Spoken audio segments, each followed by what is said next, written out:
Move. Hold up.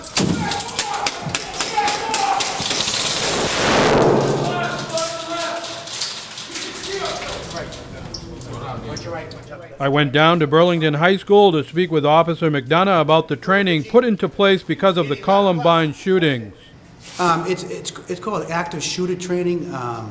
All law enforcement throughout the country now have changed their training and their mindset. If there's any active shooter in a school or a building, anywhere, it used to be that you would try to contain that area, call out SWAT. SWAT would come down and then deal with that active shooter.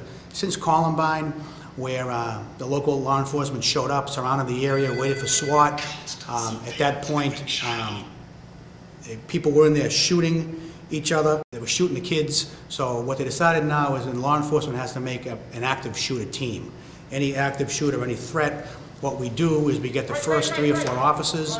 They form up, make a team, decide responsibilities, head into a threat, try to locate an active shooter or anybody with a knife or bomb that could be injuring multiple people, and we try to contain them to a certain area. If we contain them to a hallway, to a building, to a room, we've done our job, we've saved other people from getting injured, and then we deal with just that person.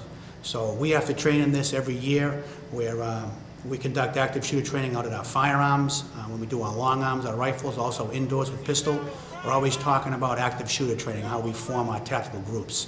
Officer McDonough explains more about the effects of the Columbine shootings. Really a concept of what law enforcement has to do. In Columbine, they surrounded the building. There was supposed to be 5 or 6 threats. They weren't sure. Some officers didn't have anything but pistols. There was no long arms. They were told the people inside had rifles.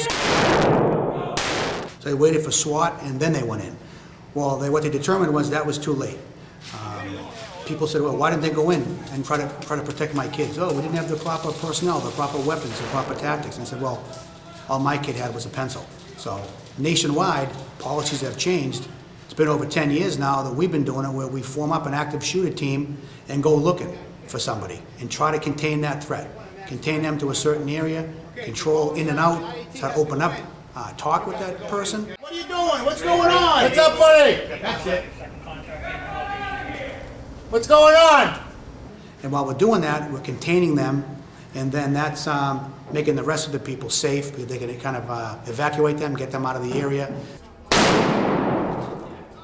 It's tough now, because we might not wait for a supervisor. We might not wait for firearms instructors or best tactical guys. We get 3 or 4 guys. They're bound to go in there and to try to stop this threat and to see what happens. Now, we have rifles in our cars. We have breach kits in all our cars, which is, tools to force our way in. We have a shield out in our cars as well. So that's just how we formulate the plan. And everybody knows, whether they're a tactical guy or a firearms guy or one of the young guys, one of the old guys, they got to form a team and go in. And it's a responsibility we have for the people of town or anybody that's here, that we have to make it safe and do the best we can. And we might have 2 four-man teams in the building before the rest of the department shows up, and we know what we have. But they're in there searching, trying to contain people. Everybody thinks of schools, but that's not necessarily what's going to happen. It can be anywhere in town. Hospital, mall, one of these big businesses, we do the same thing. So this is just a fantastic grant to give us the opportunity to go do some role-playing, use some pellet guns, the airsoft, and shoot each other, so if they make a mistake, they know what happened, and just work off from there. They tell me it's pretty good training. Everyone seems to be pretty happy with it. Yeah. I asked Officer McDonough if he thought it could happen here. Absolutely, and there's more gun calls around the area, and shooting last night and 2 nights ago in a town neighboring us, so it happens quite a bit. And for us to do this training and go through this, and to have school staff help us, call the station, they relay that to us.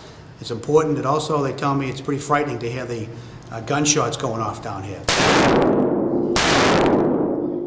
From Burlington High School, I'm B News reporter Michael Thoman.